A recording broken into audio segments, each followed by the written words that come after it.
Thank you so much to Attorney General Ellison for your remarks here and for being here today, for grounding us, and for welcoming us to your state. Thank you to Clues and specifically Liliana Letran Garcia, is that better? For giving us a home to gather everyone today for the People's Hearing on Immigration Enforcement and Civil Rights. And a heartfelt thank you to Frankie Miranda and the Hispanic Federation, Catherine Pichardo with Latino Victory, and Luis Miranda and his family for bringing this all together. Everything they do with so much heart, and it's about centering the community, and that's what today is about centering you all, your experiences, your voices. I'm Rochelle Garza, I'm the chair of the Commission on Civil Rights.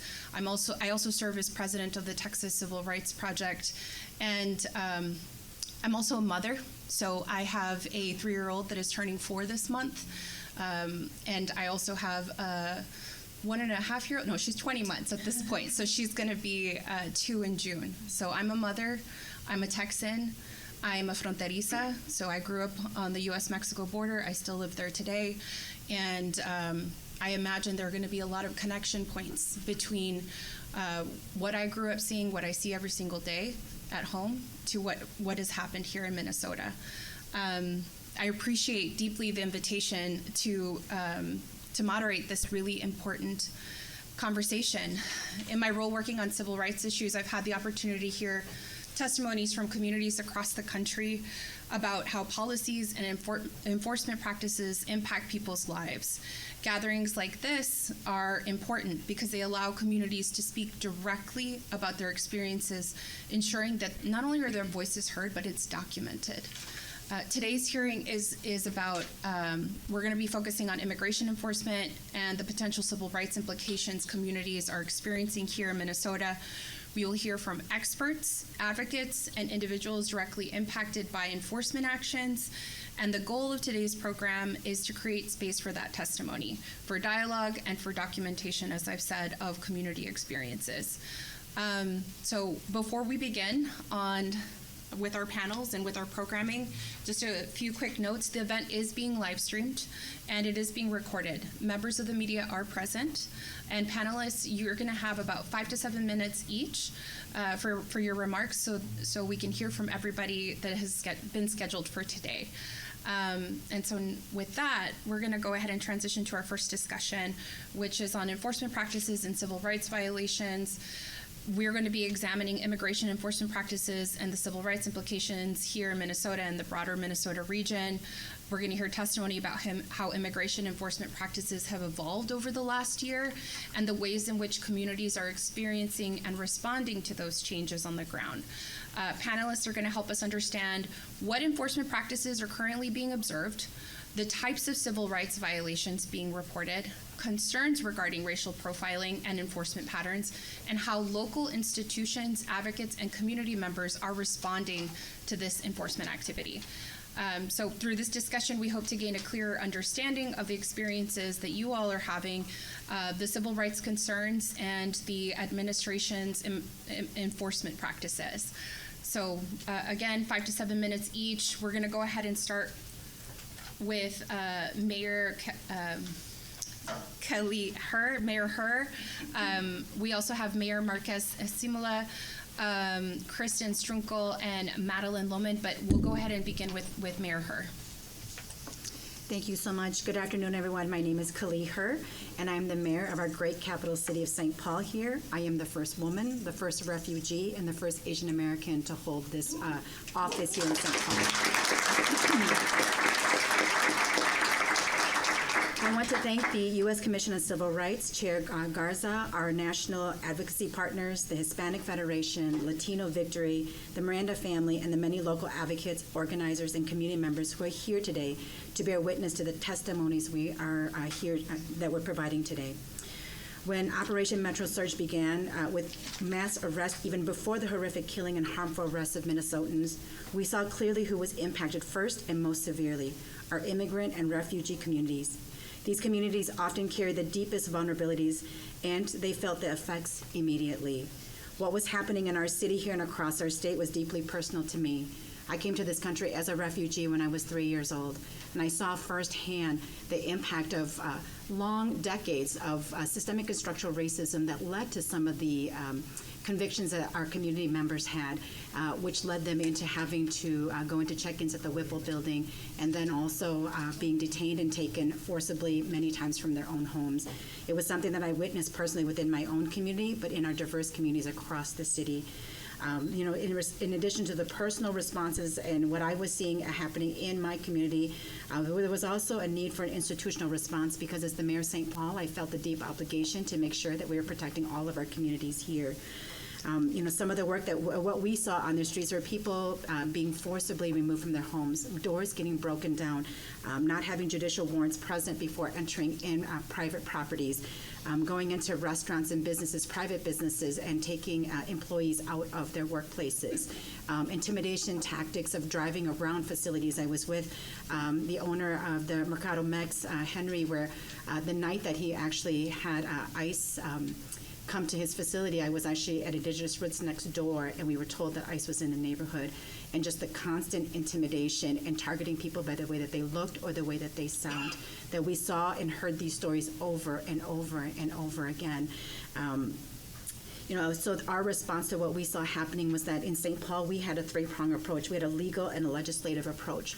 The city of St. Paul, myself, I joined Mayor Fry and Attorney General Ellison in filing a lawsuit against the Department of Homeland Security and related agencies and officials to end ICE surge in Minnesota and to declare it unconstitutional, unlawful.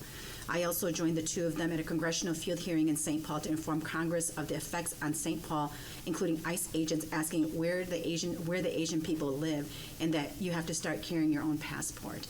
We also had very recently a hearing in front of the Senate Jobs Economic Development Committee because there was a huge toll. This crisis created a huge economic impact on our communities. We had businesses shut down, and those that could survive, their business was down 60 to 70%, that they're unable to bring back employees that were working with them. That has ripple effects in people's ability to pay for their rent and housing, to be able to pay for transportation or childcare.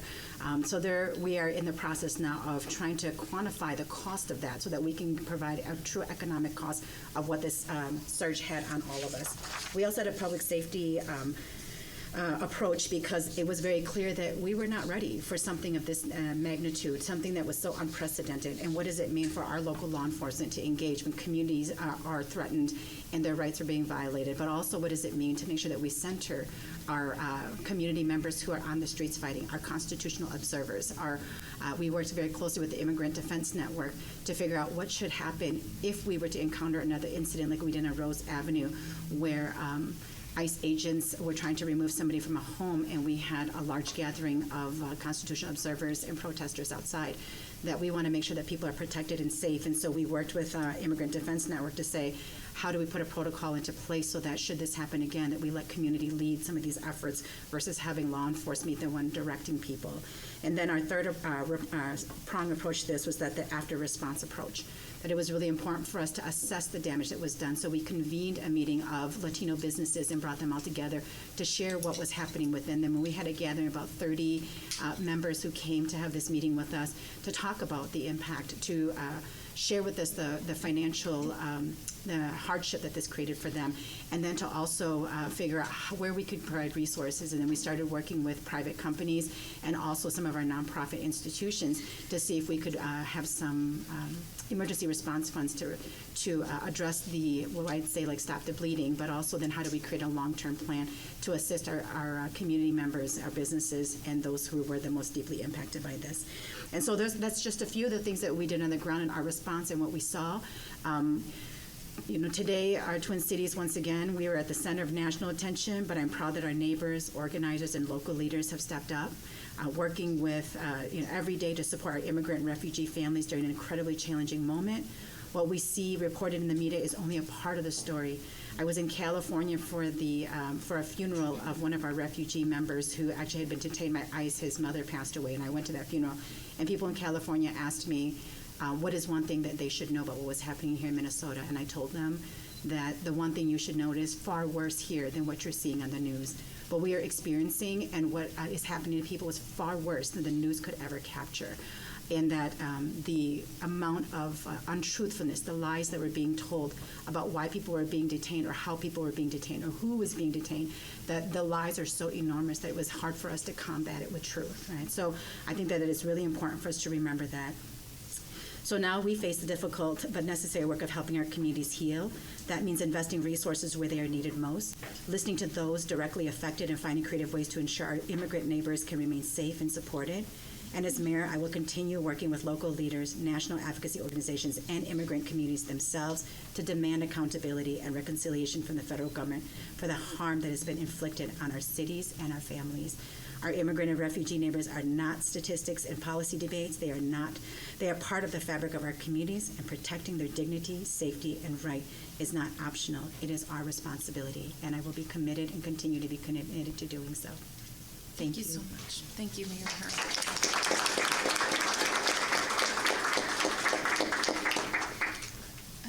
Mayor Marquez. Thank you. Thanks so much for the invitation to be here and be here among my esteemed colleagues, and for you to take the time to come to Minnesota and hear from us. And thanks to Clues and the Miranda family, everyone, for supporting this work. In Columbia Heights, which is a small city just north of Minneapolis of 3 square miles, just about 22,000 people. We are extremely diverse. We're actually more diverse than Minneapolis. We're 6th diverse in the state. Our students speak many languages. Families bring traditions, food, music, and perspectives from all over the world. I call Columbia Heights Sesame Street because everyone can be who they are. They don't have to assimilate, and everyone fits in where they are. Diversity is one of our greatest strengths. As you know, every child in our community deserves to feel they belong here, their future matters. And for that, families need to feel safe sending their kids to school and participating fully in life in our city. Because at the center of this are children sitting in classrooms, wondering if their families are still going to be together at the end of the day. We want to make sure they deserve stability and dignity. They have that chance to grow and learn. And as adults, especially leaders in this room, we have to be honest with ourselves. We do not have the right to ask Liam or any of our children for forgiveness. Liam has been thrust into a world he never asked for, his whole family, all of our children at our schools, something that they will have to work through their entire lives. And we do not even have the right to say, please forgive us for this terrible situation that you've been put into. We have a responsibility to do better. We have a responsibility to work together, make our government, our policies, our communities more just, more humane, and more worthy. I'd like to say that in Columbia Heights, our police department is one of the most diverse police departments in Anoka County. We're not St. Paul, we're not Minneapolis. We are a small 29-person department of police officers, and we have even had our police officers be afraid at work because they have also been targeted across the region, and they can't do that work when they're being targeted as well. Our community members have stood up to serve, as Attorney General mentioned, our mutual aid in our community. We have already built a strong community, but coming together to deliver food, rides, groceries, and yes, even as he said, prayers. It just continues because the work isn't over. Now is like the harder work in a way of building everyone back and making sure we stay, connected. Our local GoFundMes that people just set up, we have brought in over $500,000. One was a school board member who isn't on the school board any longer. She has received $425,000 that has been going out through volunteer services just to get food on people's tables and reimburse people as they go grocery shopping. I would say, as Mayor Herr mentioned, the news has not portrayed how this has been. The amount of terror, the amount of time people have stood outside of businesses just to let people in, and businesses are locking their doors and then unlocking them when people come in, and people just volunteer and say, I'll stand at the front door to let safe people in. We have all experienced that, and going into a business that way is nothing we wanted to see. We have had some businesses reopen, but they don't have the staff they had. Our communities are supporting them, but how much can you go out to eat? You know, when you're spending money trying to take care of your community and reimburse gas cards for people who are volunteering, giving rides, safe rides. Our chat groups are still so busy with people asking for safe rides, mechanics volunteering to take care of people's cars because they haven't been running for 2 to 3 months. And in Columbia Heights, we actually have been dealing with this since the beginning of 2025. Immediately after the presidential inauguration, I had a meeting and asked school district members and school board members and neighbors to attend to say, how are we going to do this? We are very much worried about Project 2025. We know people are going to be targeted. And we were. In our community, we felt it all last year, but we kept our head down because we didn't want to draw attention. And so I think another part of the news not showing how it's been is that our local police has been told that we have to, this is how the federal government comes in when they do enforcement, because they're used to having people do it in a thoughtful, constitutional way. Our local police had no idea what was going to be coming in, and that's across all of our communities of small police departments, communities where they share police departments, and the sheriff's office as well. And so we were all operating for the whole last year with like a different set of rules for things are going to work out to the community every week, every month, saying this is not right, and people observing. And I will remind everyone that the only reason we have Liam's photo or any photos of people being taken is because we had observers. If we did not have people willing to leave their house in the freezing cold weather that we had, thankfully, in January, we wouldn't even know those people were gone. And in Columbia Heights, we had people that were taken and we don't know. And we still don't know across our state who's been taken because there is no one submitting a report of who's been taken, what their age is. And the other factor I'd like to share is that what is going to happen to all of their properties, their businesses.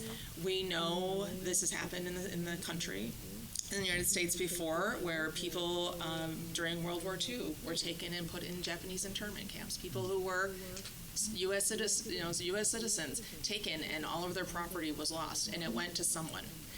And I am very worried about those things happening here. What is going to happen to these people's businesses, their properties, and how do we build back our state from this?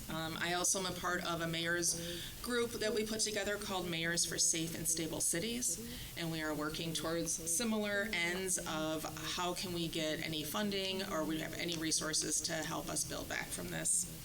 And then I'll just end with a little bit about who I am. My name is Amada Marquez Simila. I'm a daughter of a Mexican who's from Nuevo Laredo.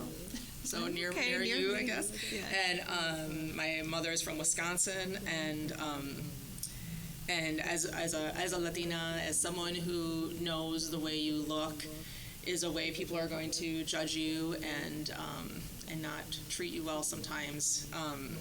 It's been deeply personal. But I say that as in Minnesota, this is deeply personal. I have many friends who also know that maybe they can walk in a room and not be discriminated against, but that's not the world they want either. So we all came together to really be here for Minnesota. So thank you so much for being here and for listening. Thank you for sharing. Thank you.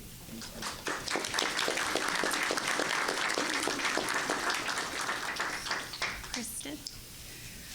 Thank you very much for having me here to be able to share the story of our school district. I'm Kristen Stunkel, Director of Community Education and Communications for Columbia Heights Public Schools.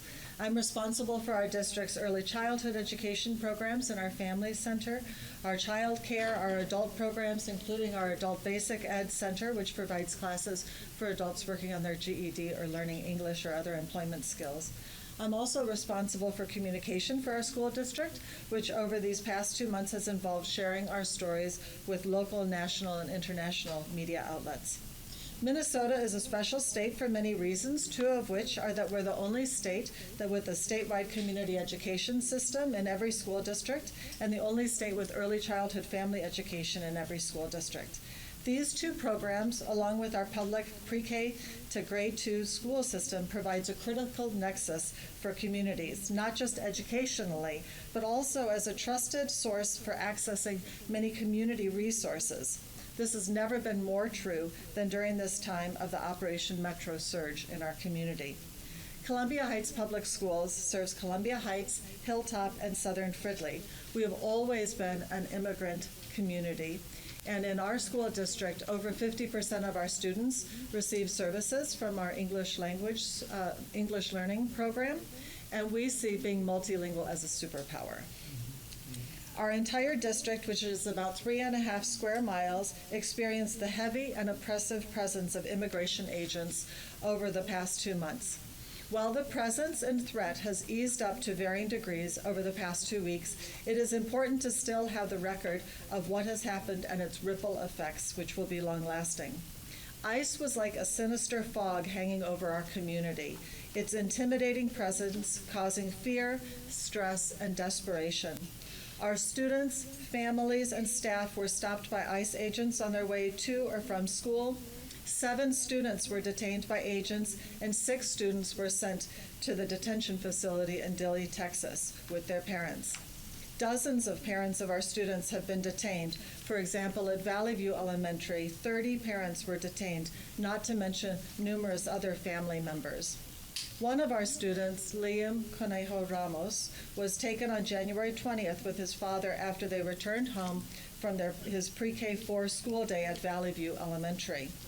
I want to thank Liam's mother, who, when that happened, said to our superintendent, please tell the story of what happened. Please use Liam's name and his photo and tell this to anyone who will listen. Prior to that, we had not been speaking because our families asked us not to, thinking that staying under the radar would keep them safe. On the day that Liam was taken, we had a high school student, a boy, taken in the morning. So we had 2 students taken on that day. I'm sure you all know the story of Liam that was widely reported, and we were glad when he was returned to Minnesota on February 1st. Those 2 weeks in the Dilley facility were a horrible experience for them. Our Highland student, Elizabeth, was taken with her mother on their way to school on January 6th and wasn't released until February 5th. Zuriel, a 5th grade student, girl from Valley View, was just released from Dilley on Friday with her mother and stepfather after 2 months. These were 2 months of no education and poor living conditions. Unexpectedly, she just came to school today. We're very glad that she's back. But we have a school system right now that has students that have been going to school, students that have been in detention for varying lengths of time, that have been at home.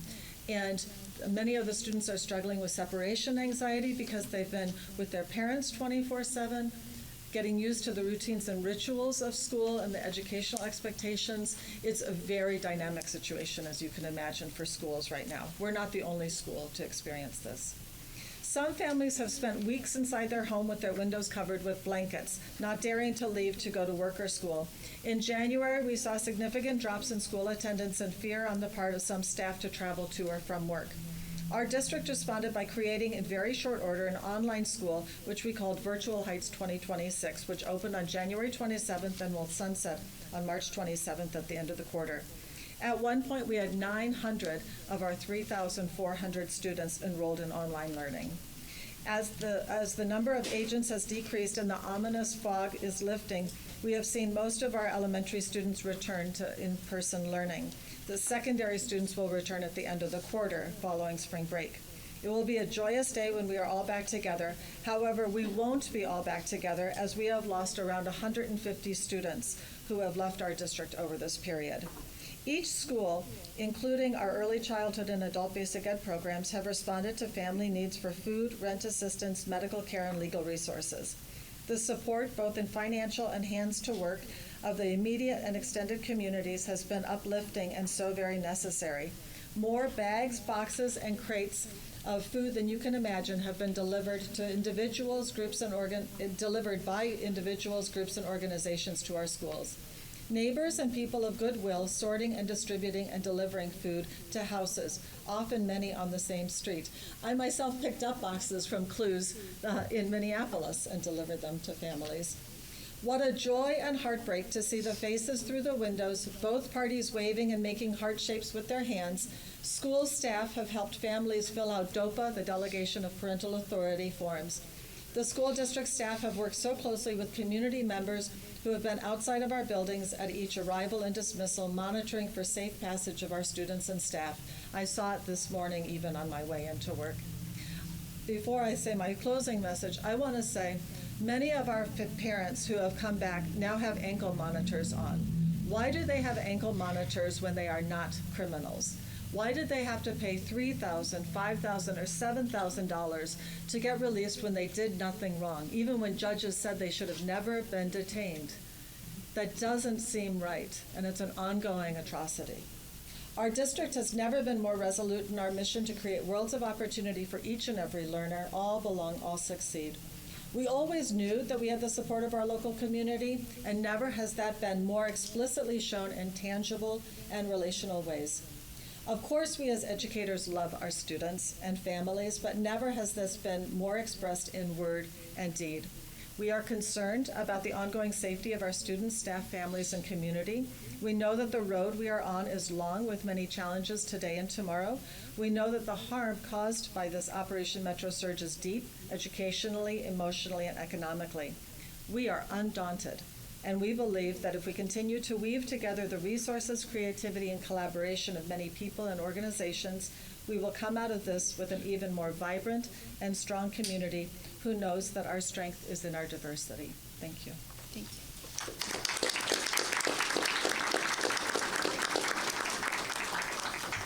Madeline Bowman. Thank you for having me on the panel. The Advocates for Human Rights is a nonprofit based in Minneapolis, Minnesota, with a goal of making human rights a reality in people's lives around the world. Here in Minnesota, we provide direct legal services for asylum seekers, unaccompanied children, trafficking victims, and people in immigration detention. We also monitor the immigration courts at Fort Snelling and engage in local, state, and federal policy advocacy around migrant rights. I think it's important to recognize that everything that happened under Metro Surge was a predictable consequence of an immigration system that is focused on punitive, exclusionary policies for decades. The abuse of immigration enforcement served many aims. One goal has been attacking the safety and well-being of Black and Brown communities. We've heard how devastating that has been. Another goal, though, has been the consolidation of authoritarian control through immigration enforcement, the federal system with the fewest checks on abuse of power. The absence of strong civil rights protections and remedies creates the conditions for something like Metro Surge to happen again. We've seen three main interlocking patterns of human rights violations. First has been unchecked racial discrimination. We've heard about this from my fellow panelists, and I'm sure we will hear much more today. We've seen policies created that expressly and openly target the Somali community, expanding to the refugee community as a whole, such as the widespread illegal detention of legally resettled refugees. When that was stopped by a federal judge, the federal government shifted to a new rocket docket for Somali asylum seekers. They're not the only community that has been targeted, so we will hear more examples today. Second has been the weaponization of detention to punish opponents and to coerce people into abandoning legitimate claims for representation and immigration status. This administration has reinterpreted, stretched to the limit, the language of statutes to try to keep people in detention indefinitely, denying the ability to even request bond. They then failed to uphold any standards for those detention centers. We sued to get access to the detention facility at the Whipple building, and even with several days to clean up their act, when we arrived, we saw dirty, overcrowded cells with trash on the floor, people held overnight with no beds or blankets, and no way for them to call families or attorneys. Minnesotans have been sent to Texas and died in detention, and we've still heard numerous examples of medical care and medication being denied to people in detention. Presented with a choice between returning to a country where they face persecution but may be able to avoid harm, and years of poor food, overcrowded facilities, and lack of medical care, we see case after case in court where people abandon strong asylum cases to gain temporary freedom. The third abuse we've seen is the lack of any accountability mechanism or remedy. The gutting of the oversight offices at the Department of Homeland Security removed one layer of accountability. But an existing layer of accountability that has long been missing is an independent immigration judiciary. We see this when the administration issues a blatantly incorrect interpretation of the law, and immigration judges must fall in line no matter what their independent judgment says, including when those rulings strip due process from people. We saw immigration judges accept dismissals of cases knowing that ICE was waiting right outside the courtroom to arrest the individual entirely so that they would be forced to restart their case from within immigration detention instead of free in the community. We also saw immigration judges, and they continue to do this, deny cases without even allowing the person to testify and present all of the evidence they have about the harms they might suffer if they face deportation. Those judges also let the government deport people to countries where they have never been, where they are not even citizens. What better way to evade civil rights protections than to send people to a country where there are none? All of this has been done without passing new laws, which suggests that the problems being exposed are built into the existing system, just pushed to the limits. So the solution here isn't just to roll back some policy memos or change where resources are being spent. We need to rebuild from the ground up and make human and civil rights the foundation of the system, with access to independent, impartial, effective, and rapid oversight and accountability. Metro Surge should not be just a failed operation. It should be the catalyst to create a new system, because our entire community belongs here and is deserving of safety, dignity, and equality. Thank you.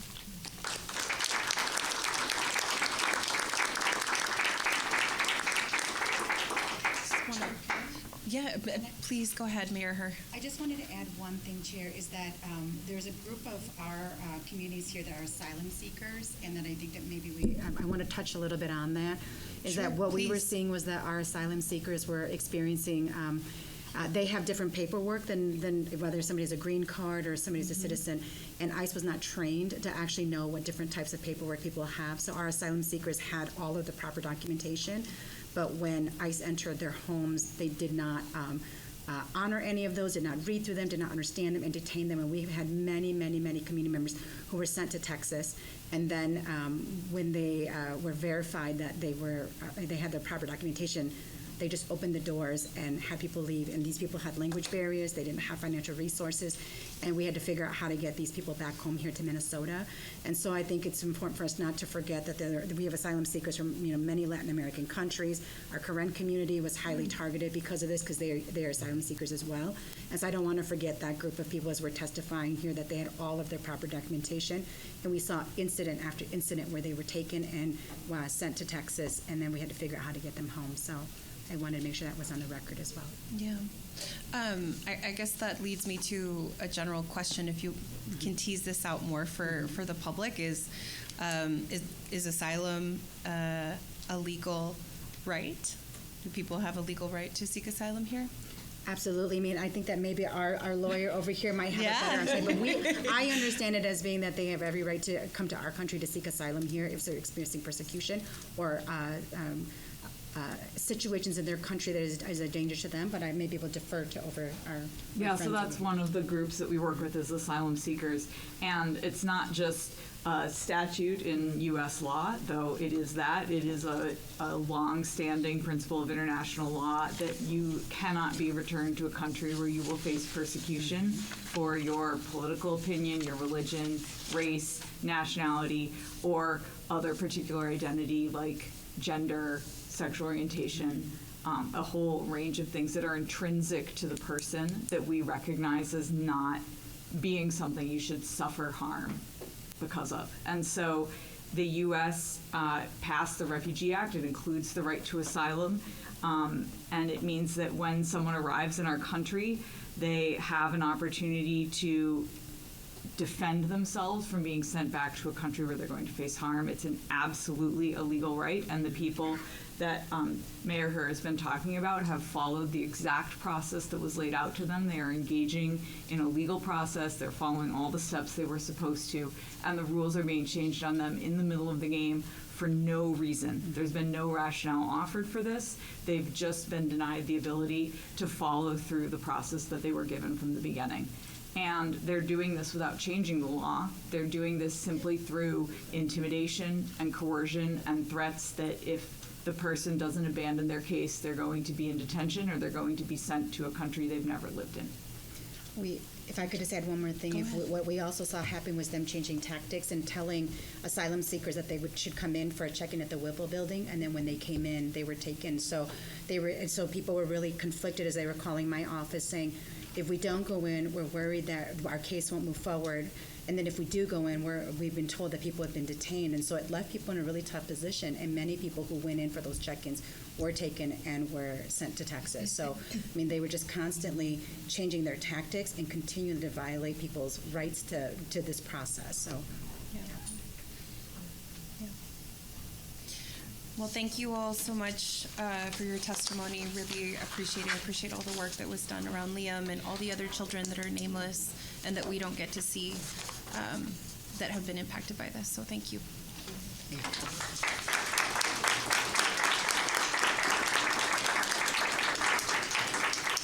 And we're going to transition to our next panel, but we're going to take a few minutes to do that. And I think folks that are on the second panel, or panel 1B is a continuation of this one. I think y'all know who you are if you want to go ahead and transition up. Hi, everyone. Just a quick announcement before we begin. If you are logged onto the Wi-Fi, please log off so that the streaming can continue and we make sure that the audience can see it. All right, we're going to go ahead and transition to the next part of our initial panel on immigration enforcement. And the folks that I have in front of me are Liliana Letran Garcia, Luis Argueta, Edwin Torres, Janae Bates-Imari, and Dr. Yohuru Williams. So we'll go ahead and begin with Liliana, if you would get us started. Thank you. Good afternoon, and thank you to the Hispanic Federation for convening this important conversation. My name is Liliana Letran Garcia, and I am the CEO and President of Comunidades Latinas Unidas en Servicio CLUS, Minnesota's largest Latino-led nonprofit. For more than 45 years, CLUS has served as a trusted bridge between Latino communities and the systems that create opportunity in our state. Each year, we serve over 30,000 individuals and families, supporting education, workforce participation, economic mobility, and family well-being across Minnesota.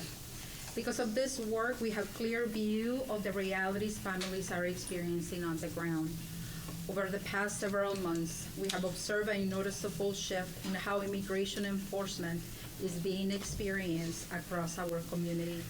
These developments have created a heightened sense of uncertainty and vulnerability for many families, and they are shaping how people move through daily life. At CLUS, we hear directly from families navigating these realities every single day. We see parents hesitant to leave their homes, unsure whether routine activities like going to work, attending the school activities or meetings, seeking medical care may expose them or their loved ones at risk. We see workers who contribute to Minnesota's economy every day carrying the constant concern of whether they will return home safely to their families. We see young people trying to concentrate in school while carrying the emotional weight of uncertainty inside their households. And importantly, these concerns extend far beyond one segment of the Latino community. They affect families across income levels, professions, and immigration status. From construction workers and hospitality employees to entrepreneurs, professionals, and mixed status families who are deeply rooted in Minnesota's social and economic fabric. When enforcement actions occur, the consequences rarely affect just one person. They can disrupt entire families, creating sudden financial instability and hardship, childcare challenges, housing insecurity, and the significant emotional stress. In some cases, we are seeing young people step into responsibilities no child should have to carry. When a parent is detained or unable to work, teenagers sometimes are feeling compelled to step out of school temporarily in order to help support their families financially. These are young people with dreams for their future, the students who want to graduate, pursue careers, and contribute to their communities, but who suddenly feel responsible for keeping their households afloat. These ripple effects extend far beyond one family. They reach schools, workplaces, neighborhoods, places of worship, and local economies. At CLUS, we see the impact clearly in the rise in demand for support services. Over the past year, we have expanded efforts to help families navigate these challenges by providing food assistance, housing stabilization and support, legal referrals, and culturally responsive mental health support. These demands for these services have grown significantly, not only because families need material assistance, but because they are searching for accurate information, trusted guidance, and stability during moments of uncertainty. We must also recognize the profound emotional impact on children and families. Children absorb the stress their parents carry. Teachers and counselors report students struggling to focus. Families experience ongoing anxiety that affects their ability to plan for the future. Prosperity cannot be separated from psychological safety. When families live with persistent uncertainty, it becomes more difficult for them to fully participate in the workforce, invest in their education, grow businesses, and contribute their full potential to our communities. At the same time, we're also witnessing the strength of our communities. Across Minnesota, faith leaders, nonprofit, counselors, educators, and local organizations are working together to ensure families remain connected to reliable information and essential services. This network of support has become an important stabilizing force during the challenging moment. But the reality is that community organizations cannot shoulder this responsibility alone. Minnesota has received significant national attention related to immigration enforcement. Yet beyond the headlines, there is a wider reality that deserves equal attention. Families are trying to live their lives with stability and dignity. They are trying to raise their children, maintain employment, contribute to their neighborhoods, and build a future in the state they call home. The Latino community is an essential part of Minnesota's economic growth, cultural vitality, and future prosperity. Ensuring that families can live, work, and participate in their communities without constant fear is not only a humanitarian concern, it is also a matter of long-term community stability, economic well-being of our state. Organizations like ours, like CLUS, remain committed to supporting families through accurate information, trusted services, and community connection. Every day we witness the resilience, determination, and hope that define Latino families in Minnesota. Our responsibility and our opportunity is to ensure that these families continue to have the stability, support, and dignity they need to thrive. Because when families are stable, communities are stronger. And when communities are stronger, Minnesota and the country is stronger. Thank you for the opportunity to share these perspectives today.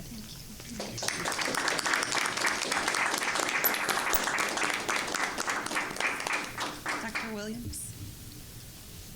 Thank you for the opportunity to speak today. My name is Yahu Williams, and I'm a historian and founding director of the Racial Justice Initiative at the University of St. Thomas. My work focuses on civil rights and a long struggle to align American institutions with the democratic values and ideals they claim to uphold. One of the things that we like to tell people at the Racial Justice Initiative is that history doesn't repeat itself, it echoes. And those echoes are either indictments or invitations. They're indictments when we fail to appreciate the danger represented in repeating the mistakes of the past. They're invitations when we recognize the harder work of making a continued commitment to justice and equality. As a historian, I approach moments like this not simply as isolated policy debates, but as part of a longer American story, one that repeatedly asks how a democracy balances enforcement power with the protection of civil rights and civil liberties. American history offers many examples of moments when enforcement authority expanded dramatically in response to national anxiety or security concerns. Immigration policy and immigration enforcement have often been central to those moments. One example occurred during World War I when the federal government passed laws such as the Espionage Act of 1917 and the Sedition Act of 1918. These laws were framed as necessary to protect national security during wartime, but they were also used to silence dissent and to target immigrant activists and labor organizers. One of the most prominent figures affected by this crackdown was the immigrant activist Emma Goldman. And I should note, Emma Goldman's experience is important because as a woman, even though Liam Ramos has become the face of the abuses of ICE in this community, I fear when the reckoning happens and we learn about the experiences of women and girls in particular, that reckoning will have an ominous tone that will long be held to account for. But back to Emma Goldman. When she was deported, she offered a warning that continues to resonate today. She said, and I quote, "We say that if America's entered the war to make the world safe for democracy, she must first make democracy safe in America. How else is the world to take America seriously when democracy at home is daily being outraged, free speech suppressed, peaceful assemblies broken up, when the free press is curtailed and every independent opinion gagged? Verily, poor as we are in democracy, how can we give it to the world?" End quote. Goldman's words reflect a broader historical concern that moments of crisis can test the nation's commitment to its own democratic principles. A generation later, the United States faced another moment when national security fears reshaped government authority. Following the attack on Pearl Harbor in 1941, the federal government issued Executive Order 9066, which led to the forced removal and incarceration, and I think that word is important, of more than 120,000 Japanese Americans, most of them U.S. citizens. Entire families were relocated to detention camps across the country without individual trials or evidence of wrongdoing. Again, history doesn't repeat itself, but it echoes. At the time, the policy was widely justified as a necessary wartime measure to protect the homeland. Yet in later decades, congressional investigations concluded that the incarceration was not driven by military necessity, but by racial prejudice, wartime hysteria, and a failure of political leadership. In 1988, the federal government formally apologized through the Civil Liberties Act, acknowledging the injustice and providing reparations to surviving detainees.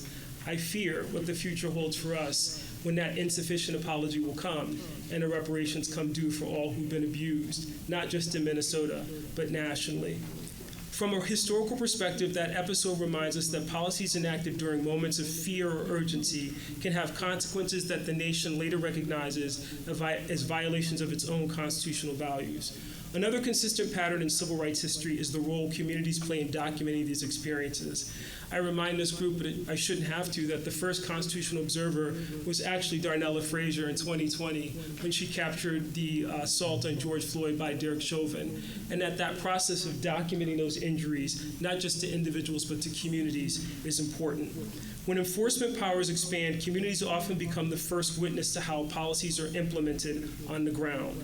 Through American history, civil rights advocates, journalists, religious leaders, and ordinary citizens have worked to record these experiences, sometimes through testimony, affidavits, photographs, or community reports. We saw this during the civil rights movement when activists carefully documented arrests, intimidation, and policing practices. Those records later became essential evidence in legal challenges and policy reform. Many of the civil rights protections Americans rely on today emerged because people insisted that their experiences be recorded and preserved. That is why hearings like this one play such an important role. Public testimony ensures that a broad range of voices become part of the historical record. It allows individuals to speak about their experiences, provide policymakers with important information, and create documentation that future scholars, like myself, journalists, and institutions can examine. History shows that when testimony is preserved, it strengthens democratic oversight. It ensures that the story of what happened is not told only through official reports, but also through the lived experience of the communities most directly affected. Moments like this matter because the full impact of enforcement policies often become clear only with time. The choices made now, how policies are implemented, how concerns are addressed, and how carefully the public record is preserved will shape how this period is understood in the future. It will not only influence legal debates, policy reforms, and broader national conversations about civil rights and public safety, but also become the foundation for the way that we think about the nation's history and its continuing struggle to live up to these ideals, particularly pertinent as we just celebrated the 100th anniversary of Black History Month, and this summer we'll recognize the 250th birth of the United States. For historians, documentation is essential. It allows future generations to understand not only what decisions were made, but how a democratic society responded when questions of power, rights, and accountability were placed before it. That is why the work of listening, documenting testimony, and preserving the historical record is so important today. It also resonates with what the Kerner Commission was tasked with determining way back in 1967. What happened? Why did it happen? How can we prevent it from happening again? In this moment, I hope that instead of why or how can we prevent it from happening again, what we say is never again. Thank you.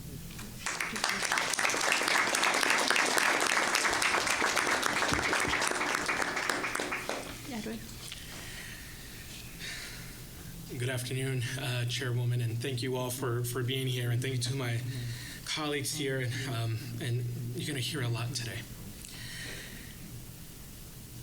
My name is Edwin Torres de Santiago, and I help lead the Immigrant Defense Network, a statewide coalition of over 100 immigrant, labor, faith, legal organizations working together to defend the constitutional rights of immigrants across Minnesota.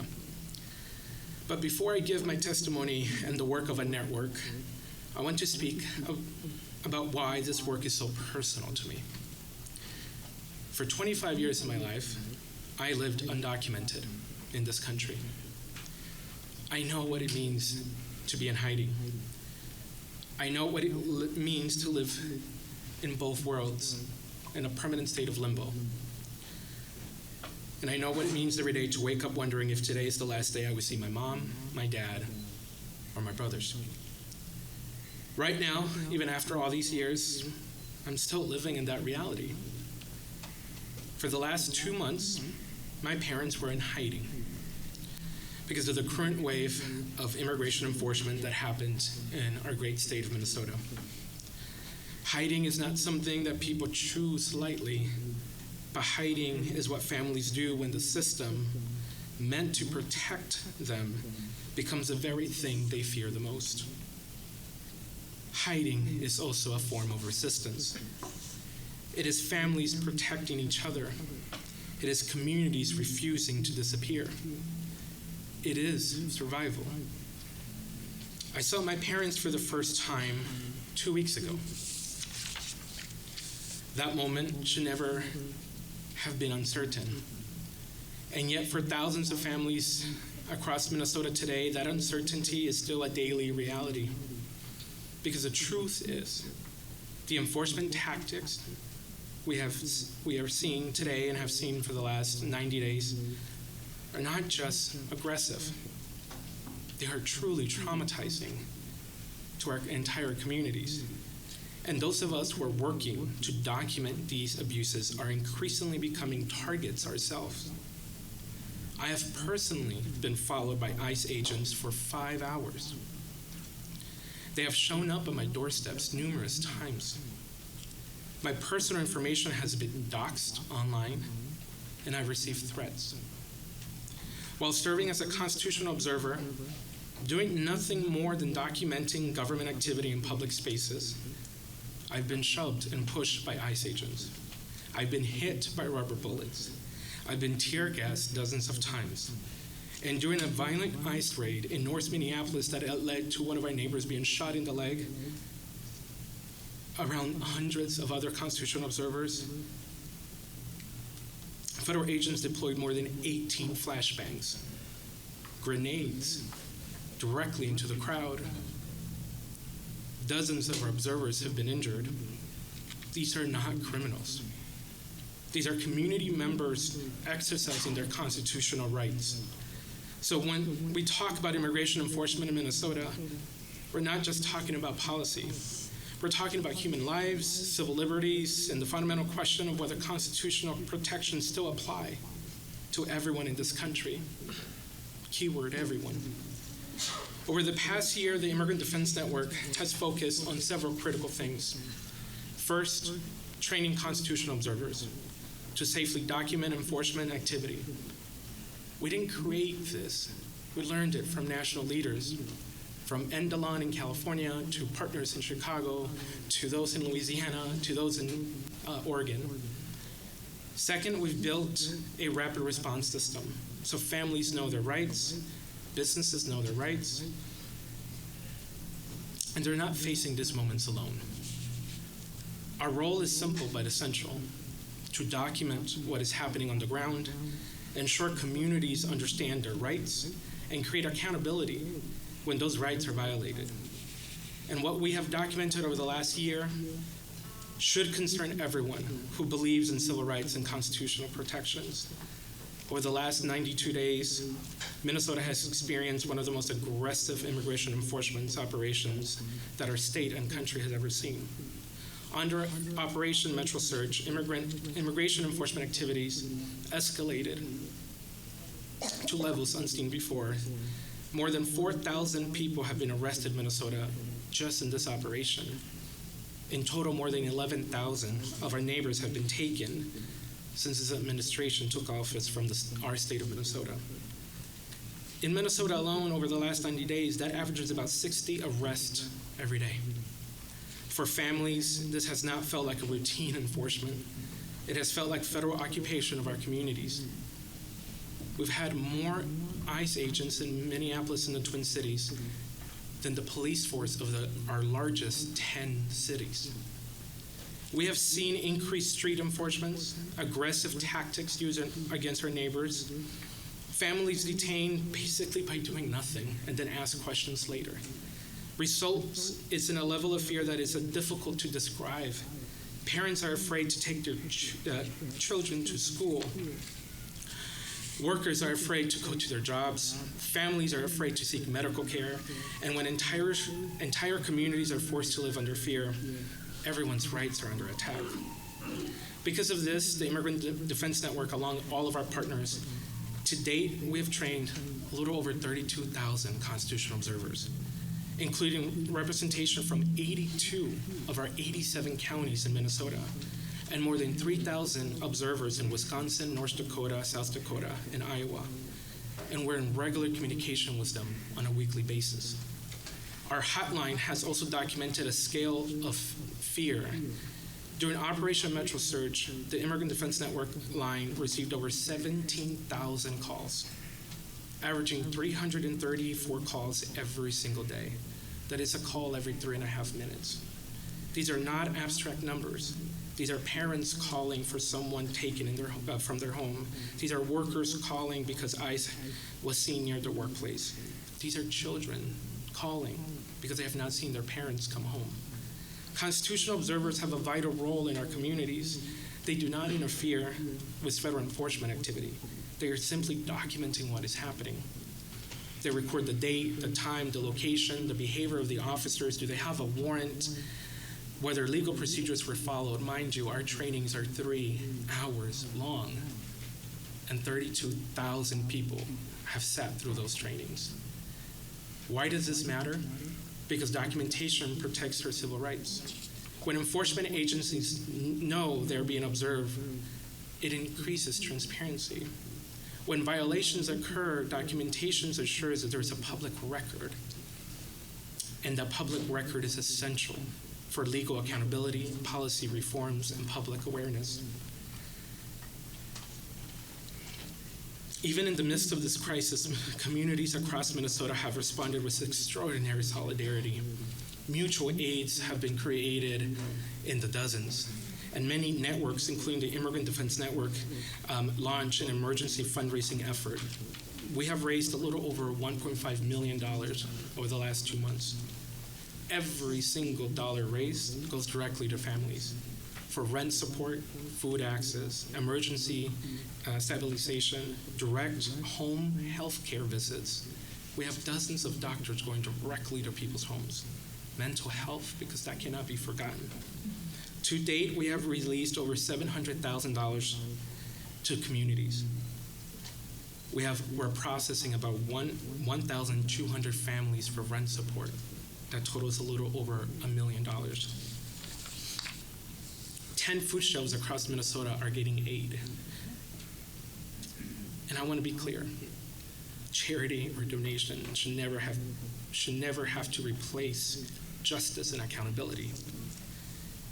This people's hearing is important because our communities deserve to be heard. Too often, immigration enforcement happens in the shadows. We haven't even started to know what happened to the 40 people that have died inside detention centers. Families suffer in silence. Civil rights go undocumented. Today is about changing that narrative, and I want to thank you for making the trip with national leaders to hear these stories. What we are witnessing is a part of a larger pattern of enforcement practices that demand transparency and accountability.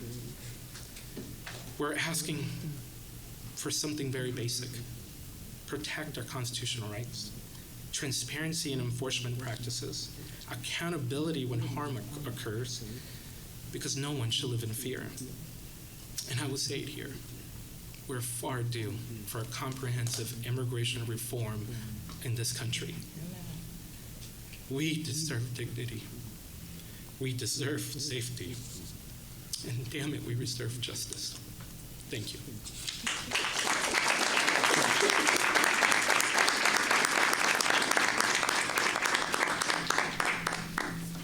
Thank you so much. Luis, do you want to kick us off? Yes. Thank you, Chair Garza, and thank you to everyone in this room that's made this hearing possible. So my name is Luis Argueta, and I serve as Communications Director at Unidos MN. I'm here today representing Unidos MN, our mixed status membership, and the thousands of Minnesotans who have participated in our Monarca Constitutional Observing Program. Unidos MN is a multiracial coalition of people and the largest Latino-led constituency organization in Minnesota.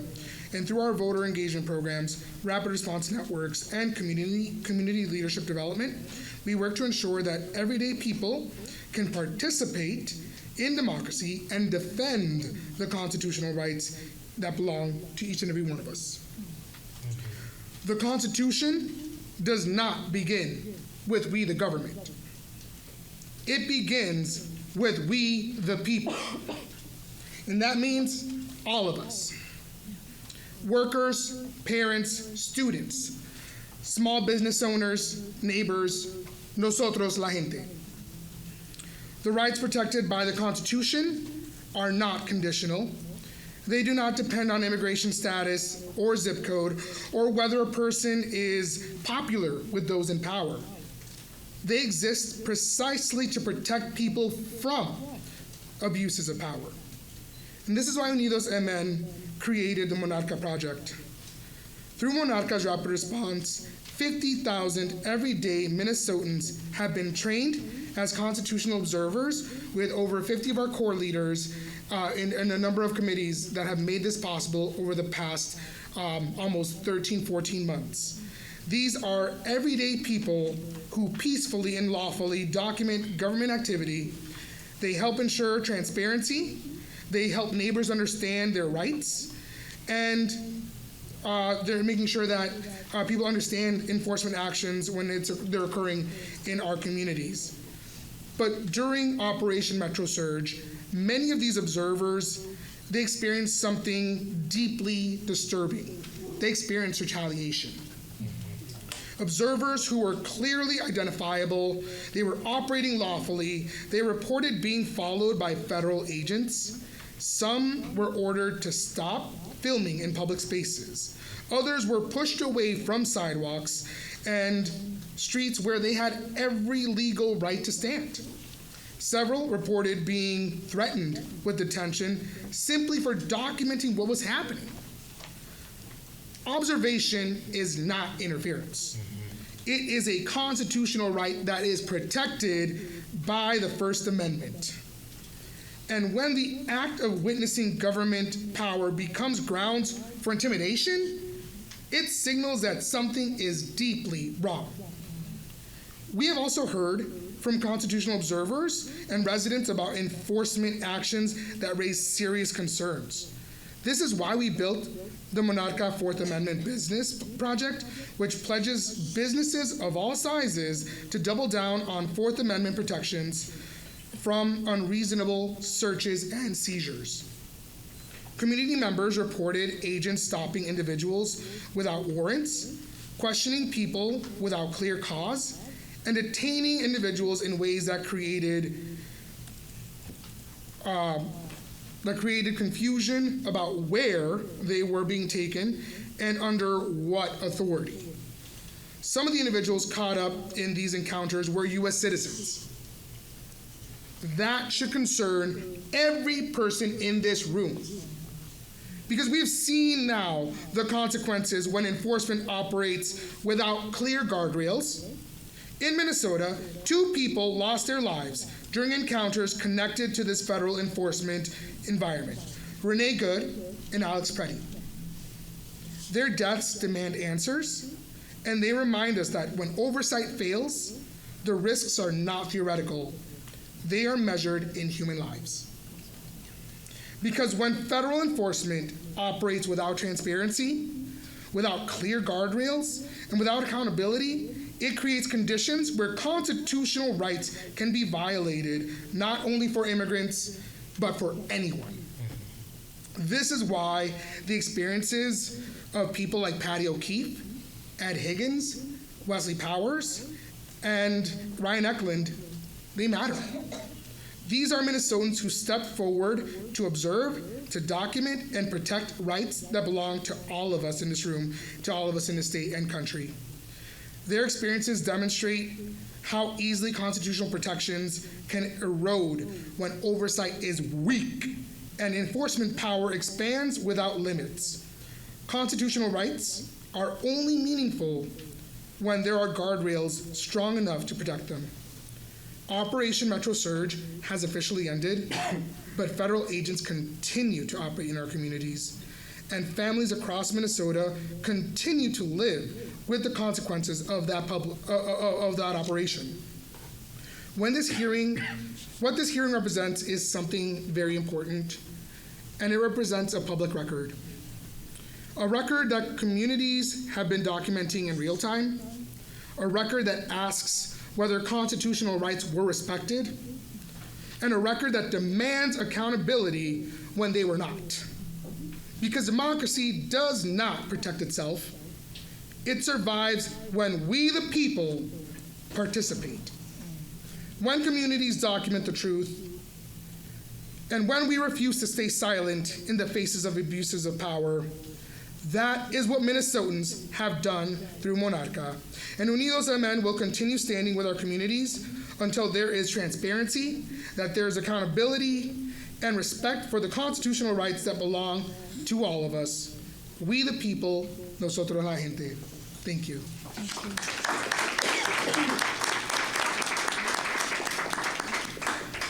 Janae.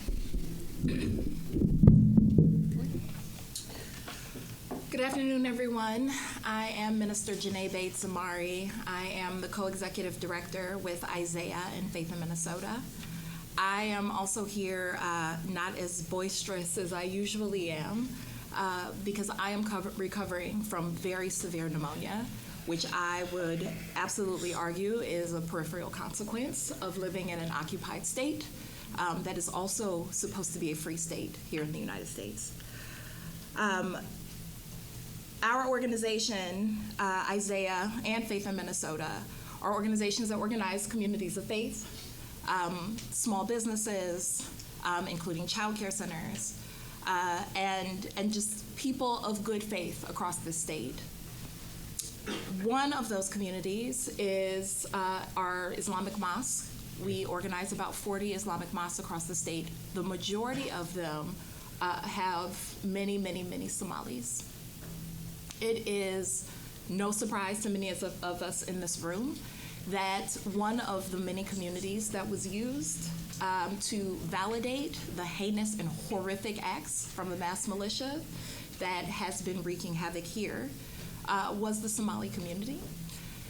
It was largely about pushing all of our communities into a space and place where we did not trust one another, where we believed that it was okay to throw certain people under the bus. And that has a very long-standing, and it is a horrible tactic that we've seen used in this country many times over. And it is one that we absolutely, as Minnesotans, did all that we could to fight back against.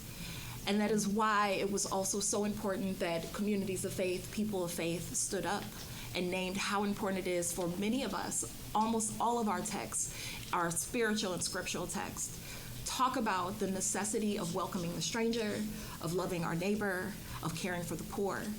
And if we are truly called to do that, it is extremely important that we do that, especially at times where there is something happening completely counter to that.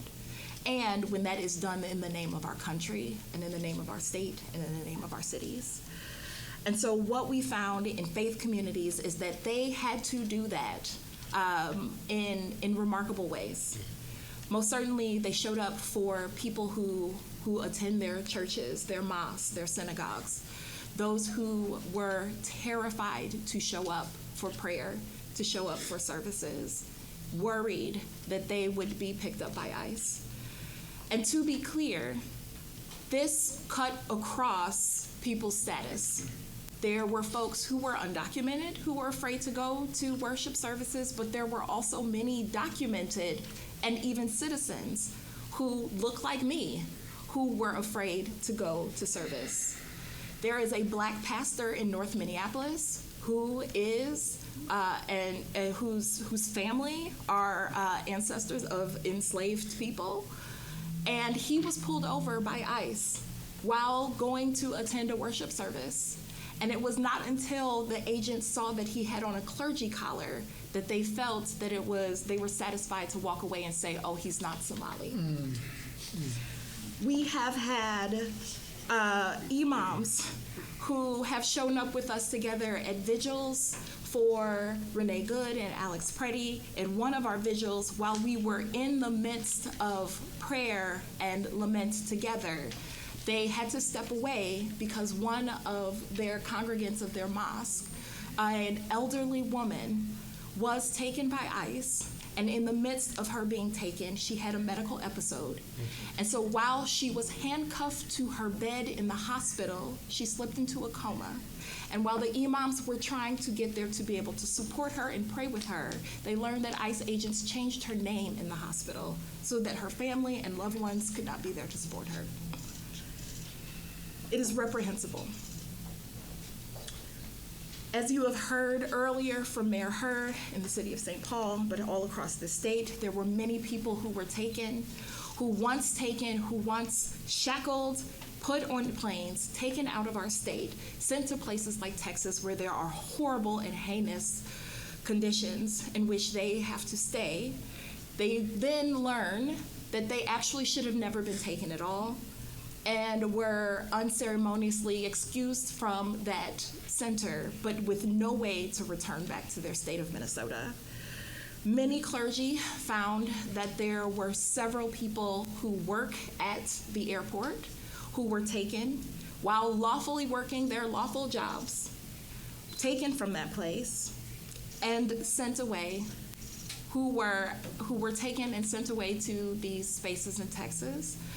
And so these clergy, hundreds of clergy, gathered together in January on the coldest day of the year to pray for our neighbors, for our loved ones, for our community members who are, frankly, even now, still being under surveillance, still being put into a spirit of fear because of political tactics that actually have little to nothing to do with immigration. Those clergy, those faith leaders did so and continue to do so, praying and lifting up their voices and bearing witness even to the point of arrest, not because they want to be arrested, but because we know how important it is that we lift up our voices. We know how important it is that we not be silenced, and that no Minnesotan can sit back and allow these kinds of horrific and evil actions to continue to take place here. It has been a true, frankly, honor to watch the kind of sermon that has taken place in the state of Minnesota during these last several months. While we have all experienced some of the most horrible and terrifying things that we have ever seen, all of you have heard the many violations to people's civil rights and human rights. We have also witnessed the greatest human spirit that has ever taken place in my lifetime. And it is my hope and my gratefulness to this committee that these stories continue to be told, that more and more truth commissions continue to take place, so that we never get to a place where we are not just repeating history, but echoing it. Thank you.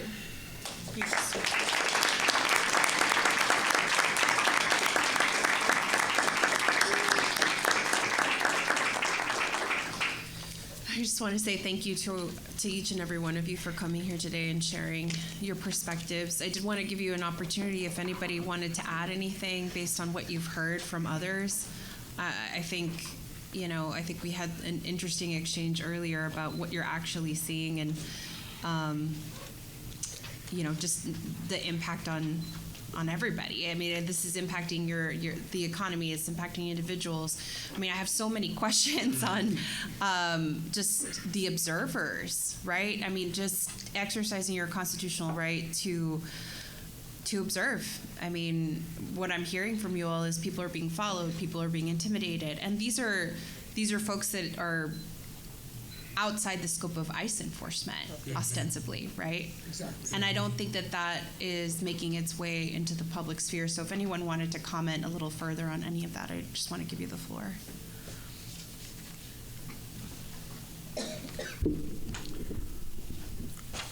Of the folks that we mentioned, quite a bit of overreach has occurred. And from what many people probably in this space have heard, these agents have been given access to tools that they should not even be accessing at all. They're able to pull up plate records. They're able to essentially follow a lot of these observers home. Edwin just shared it himself, that he's had these agents show up at their door. Ryan Eklund actually shares a similar testimony where he was out there observing, and then he had agents follow him directly to his home in a very secluded outlet in Woodbury. It's a suburban city out here in the Twin Cities. It's very hard to kind of find his home. Really, I ended up seeing it on a map. But they're using technology, they're using data that they shouldn't have access to. If that's not overreach, then I don't know what is. I think we really, that's really why I focused a lot of what I shared on guardrails. We have an agency like ICE that has only been around for a little over 20 years, that came and it was established right after 9/11. And there really are very few guardrails and checks and balances on this very new agency. So I think that it is a problem when you now have an administration that has weaponized it and given it quite a budget as well to do what it may or what it will. The only thing, and thank you, Luis, for that very good response. And at the end of the day, it's the retaliation that we're seeing at the hands of federal governments, not just on our observers, but the actual organizations that are doing this work too. Everyone at this table and everyone who you will hear from today who is managing or leading any of these organizations know that they're doing it with a great risk now. Great risk. We already know the retaliation to our elected officials. We've seen the indictments. We've seen the subpoenas to appear in front of Congress. But they also are starting to have sent FBI agents to arrest our individuals. It is deeply troubling and scary that when you are simply, they have guns and weapons, we have a book and a whistle.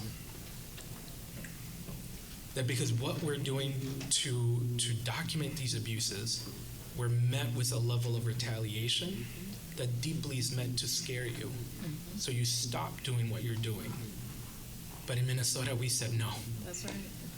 In Minnesota, right after they killed our neighbor, our hotline and our intake to be trained went up close to 20,000 people. Combined together, we're talking about north of 100,000 people have been trained somewhere by someone in any corner of our state. Minnesota decided, and I think, thank you to Dr. Williams, a lot of people ask us, we just came back from Selma, and a lot of people have asked us, how did you all do it in Minnesota? And in reality, it's because Minnesota has been in the middle of this country's heartbreak year after year after year. Because of the killing and the public execution of George Floyd, many groups organized, and that organizing hasn't stopped for 6 years. So I just want to name that even being here, we all oftentimes have to decide, do we do that or we don't do that? Because I don't know what's going to happen in the form of retaliation to our organizations and that of the people that work in these organizations and our constitutional observers. Very quickly, three things, although I think Edwin expressed it beautifully. The other challenge for us is that it felt like a betrayal in this sense. We waited at the end of 2024 for the finalization of a consent decree, a federal consent decree around constitutional policing, which the Trump administration promptly walked away from in April. And then in May, on the 5th year anniversary of the murder of George Floyd, already started implementing what we saw in the form of Operation Metro Surge in other communities. And so here we were, dependent on the federal government to come in and utilize the guardrails of the U.S. Constitution to set a standard for policing here, which this community was already suffering with. And what we got was the commencement of Operation Metro Surge, where the very government, which was supposed to be the key to holding local police accountable, became the instrument of the destruction of the very foundations of what we assume as our Constitution protects us from those abuses. So I think it's that layers of, for Minnesotans in particular, the feeling that we have been betrayed and that we find ourselves in the midst of this national surge, Operation Metro Surge, which hasn't ended. And when people ask, I worry that although I'm proud of the mutual aid and the other things that we've done as a state, Edwin named it beautifully, that came on the heels of this tragedy that happened in 2020. We have to resist the desire for a tragedy with a happy ending. Americans love a tragedy with a happy ending. We have a sitcom understanding of our history. We want everything wrapped up in 30 minutes or less with commercials, and there is no happy ending here without true accountability around those who exercise power in terms of policing, adequate housing, dealing with immigration in a humane manner. And in that sense, I think what we are hoping is that Minnesota is the beginning of the conversation and that this doesn't become what George Floyd was, this opportunity for people to celebrate the conviction of Derek Chauvin, but not to get the reform that we need in all these other areas. Thank you. Thank you. Very well said. Liliana, I just had one question. What was the increase in services you had to give to folks? I just, if you have a number. Absolutely. So probably around 150%.